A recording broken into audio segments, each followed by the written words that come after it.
মাননীয় স্পিকার, মওদুদিবাদের মূল কথা হলো ইসমতে আম্বিয়া, মানে নবীগণ নিষ্পাপ এবং সাহাবায়ে কেরামকে মেয়ারে হক বা সত্যের মাপকাঠি, এই দুইটা বিষয়ে তিনি সমালোচনা করেছেন। মানেন, যার কারণে যারা আকাবির মানে পর্যালোচনা করেছেন তাদের মধ্যে নাম বললেই উপমহাদেশে যাদের কথা সবাই চিনবেন, মৌলানা আশরাফ আলী থানভী সাহেব রাদিয়াল্লাহু আনহু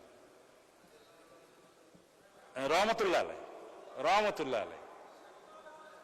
আর ভাই স্লিপ অফ টাং তো হইতেই পারে, তবে মোটামুটি আরবি কিছু জানি। রহমতুল্লাহ আলাই রাদিয়াল্লাহু আনহু সাহাবীর ক্ষেত্রে ঠিক আছে। আপনারাও সবাই জামা কাপড়ে মৌলানা, আর কি আমরা কোট শুট পরে মৌলানা। দ্বিতীয় হচ্ছে শাইখুল ইসলাম হযরত মৌলানা হুসাইন আহমদ মাদানী রহমতুল্লাহ, হযরত মুফতি কিফায়াতুল্লাহ দেহলভী,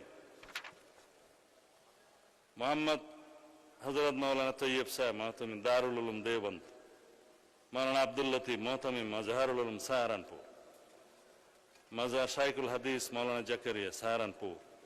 এইভাবে বলতে বলতে আরো অনেক বলতে পারি, সময়টা চলে যাবে।